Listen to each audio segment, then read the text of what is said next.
మన vintage collections Kadambari collections పూర్ణిమ prints లో ఎంత కొంటే అంత ఉచితం.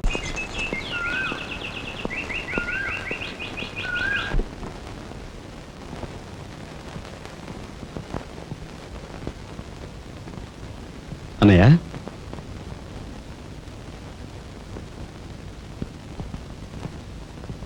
వదినా, ఏం జరిగింది? మాట్లాడరే.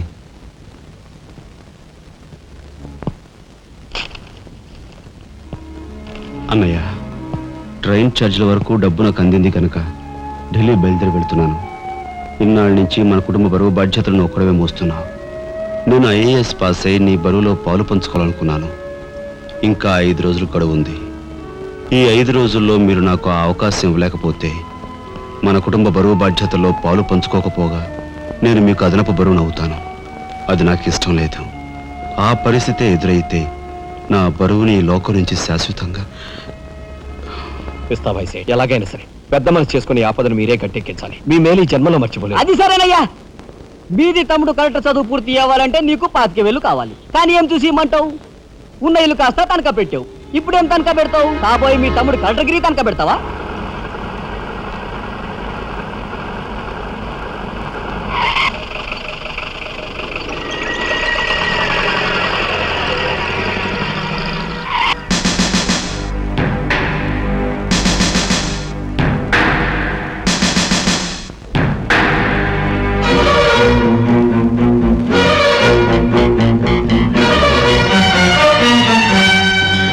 జీపెక్కు. ఎందుకు ఎక్కాలి? It's my request. నీకు చిన్న పని ఉంది. కమాన్.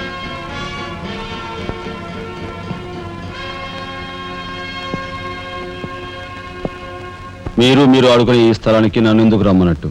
ఈ ఆటకి మన జీవితానికి చాలా దగ్గర సంబంధం ఉంది కాబట్టి. ఈ రెడ్ బాల్స్ ఉన్నాయి చూసావు, ఇవి మామూలు జనం అన్నమాట. ఇక ఈ pink, blue, black, yellow, brown, green ఇవన్నీ సిటీలో కాస్త పలుకుబడి ఉన్న వ్యక్తులు. ఇకపోతే ఈ వైట్ బాల్ నేనన్నమాట. ఇందులో ఏ బాల్నైనా కదిలించే కెపాసిటీ, కావాలనుకున్న కార్నర్లోకి తోసేసే కెపాసిటీ ఈ తెల్ల బంతికి ఉందన్నమాట. అంటే నాకు. దీన్ని తెల్ల బాలు అంటారు, క్యూ బాల్ అంటారు. ఓహో, ఓసారి క్యూ ఇటిస్తారా? దగ్గరగానే ఉందిగా, తీసుకో. నేను అడిగింది ఆ క్యూని. నువ్వట. రా రా. వచ్చాను. ఏం కావాలి? నేను అడిగింది ఈ క్యూని, నిన్ను కాదు. ఎంతో శక్తివంతమైన ఈ క్యూ బాల్ను సైతం కదిలించే శక్తి ఈ క్యూకుంది. అంటే నేను ఈ క్యూ లాంటి వాడిని. నీ తసారావులో పడ్డు ఎస్పీ మా బలెంటోని తెచ్చావయ్యా. నాకు నచ్చాడు. సర్లే, మంచి కెపాసిటీ ఉన్న క్యాండిడేట్. కళ్ళు మూసుకుని ఉద్యోగం ఇచ్చేయచ్చు. చూడబాయ్, నేను చెప్పే ప్రతి పనికి ఓ రేట్ ఉంటుంది. Fixture rate. ఎవరి కష్టాతీత ఉంచుకోరు. Spot payment. ఫైటింగ్కి వెళ్ళావనుకో 1000 రూపీస్. కాలో చెయ్యో తెచ్చావనుకో 5000 రూపీస్. లైఫే తీసేసావనుకో 10,000 రూపీస్. Spot payment. మందు పొందు బేట. ఓకే? అంటే నాకు ఇచ్చేది గోండా ఉద్యోగం కాదు, గవర్నర్ గిరి. చేస్తావా? గోండాయే, కాకపోతే నంబర్ 1 గోండాగా కాస్త రెస్పెక్టబుల్ గా చూస్తావయ్యా. చూడండి, నేను ఫైటింగ్ పెడతాను. ఎప్పుడో చెప్పనా? న్యాయం అన్యాయం అయినప్పుడు. కాలో చేయో తీస్తాను. అదెప్పుడో చెప్పనా? ధర్మం అధర్మం అయినప్పుడు. లైఫ్ తీవాల్సి వస్తే తీస్తాను. అదెప్పుడు? మీలాంటి వాళ్ళు ఇలాంటి వాడు కలిసి బరి తెగించి కిరాతకులైనప్పుడు. ఓర్ని తసారావుల బొడ్డు బాలేంటోడే బాబు. వీడు ఇంటి మొగుడికి ఎక్కువ, రంకు మొగుడికి తక్కువ అన్నట్టున్నాడు. నాకేం నచ్చలేదు, మనకేం అక్కర్లేదు. నాకు అసలు నచ్చలేదు. ఏమిటయ్యా ఇది? మంచి చట్ట లేకుండా. ఆ మాట అడగాల్సింది నేను. కట్టుకున్న మొగుడు పెళ్ళాన్ని బ్రోతల హౌస్ కు తీసుకెళ్ళడం ఎంత నీచమో, పోలీస్ ఆఫీసర్ ఒక పౌరుని ఇలాంటి గూండాల కొంపు తీసుకురావడం అంతకంటే నీచం. సిగ్గుండాలి.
వస్తా నీ తస్సరవల బొడ్డు.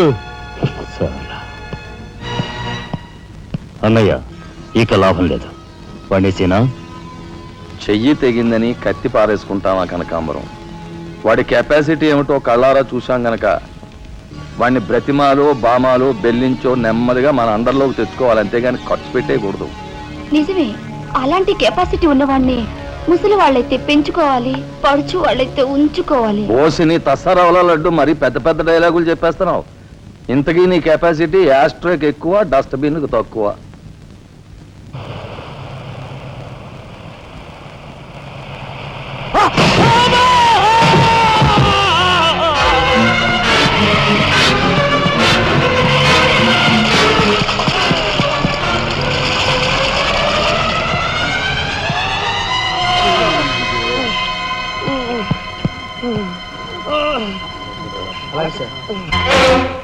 కార్ యాక్సిడెంట్ రేపు పెళ్లి పెట్టుకుని ఇవాళ నువ్వు కార్ యాక్సిడెంట్ చేసావు, ఎంత అప్రదిష్ట. ఈ సంగతి పోలీసులకు తెస్తే రేపు నువ్వు కూర్చోవాల్సిన పెళ్లి పీటల మీద కాదు, కటకటాల వెనకాల. నువ్వు వెళ్ళిపోయి డ్రైవర్ వచ్చాడో లేదో. కొండయా కొండయా, ఎవరవయ్యా నువ్వు? మీ అమ్మాయి కార్ యాక్సిడెంట్ చేయగా చూసిన మనిషిని. మా అమ్మాయి కార్ యాక్సిడెంట్ చేసిందని చెప్పడానికి ఏమిటి ఆధారం? నాతో పాటు మరో 15 మంది చూశారు, వాళ్ళని తీసుకొస్తాను. బాబా లోపల కూర్చొని మాట్లాడుకుందాం.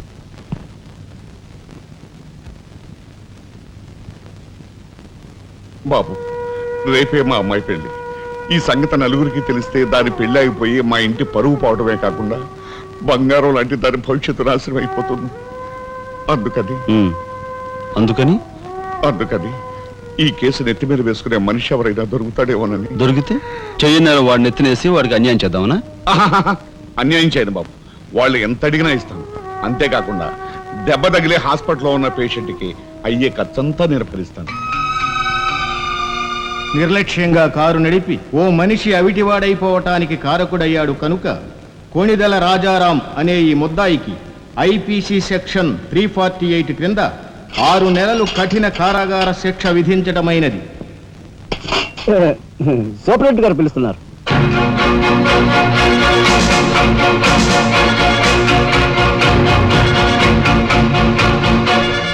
సార్ మీరా? నా కూతుర్ని రక్షించుకోవడం కోసం నిన్ను జైలు పాలు చేసినందుకు నేనెంతో సిగ్గుపడుతున్నాను. నేనేం త్యాగం చేసి జైలుకి రాలేదు సార్, మీ దగ్గర 25,000 పుచ్చుకున్నాను. నా బిడ్డ భవిష్యత్తును ఎలా కాపాడావో అంతకు మించి మీ అన్నగారి భవిష్యత్తును కాపాడినందుకు నిన్ను నేను ఖైదీలా చూడడం లేదు, నా గురువుగా చూస్తున్నాను. గురువు గారు. గురువు గారా? చిన్నవాడిని, నన్ను మీరు. ఏ చిన్న పెద్ద ఏమీ లేదు, నేను ఆ నిర్ణయానికి వచ్చానంతే. పదండి గురుగారు. గురుగారు, ఇదిగో తాళం చెయ్యి. ఇదేంటి నాకిస్తారు? ఇది మీ ఇలా అని చెప్పాను కదా, మీ ఇంటి తాళం మీ దగ్గర ఉండక మరెవరి దగ్గర అయితే ఉంటుంది. మాత్రం మీరేం మాట్లాడుకోండి, మీ కాబట్టి ఇస్తాను కానీ మరింకెవరికైనా ఇస్తానండి. ఇదిగో ఉంటుంది. నా ఖైదీ ఎక్కడా? మీ ఖైదా? ఎవరా ఖైదీ? ఖైదీ నంబర్ 786 యాక్సిడెంట్ చేసి వచ్చాడు చూడు, ఆ ఖైదీ. ఆ గురువు గారా? ఆ గురువు గారే. ఇంతకీ మీరు ఎవరు? నేను గురువిని. గురువునా అంటే? ఎలా చెప్పేది? నేను మీ గురువు గారి జీవిత ఖైదీ. అయ్య బాబాయ్, నమస్కారం అండి, రండి కూర్చోండి. What is this nuisance? ఎవరి అమ్మాయి? మన గురువు గారి వైపు గారు, గురువుని. నమస్కారం బాబాయ్ గారు. ఆశీర్వాదం అమ్మా. గురువు గారిని చూడాలి వచ్చావా? అయితే గురుగారి దగ్గర స్వయంగా తీసుకెళ్తాను రామ్మా. జిందాబాద్ బాబాయ్ గారు. రామ్మా.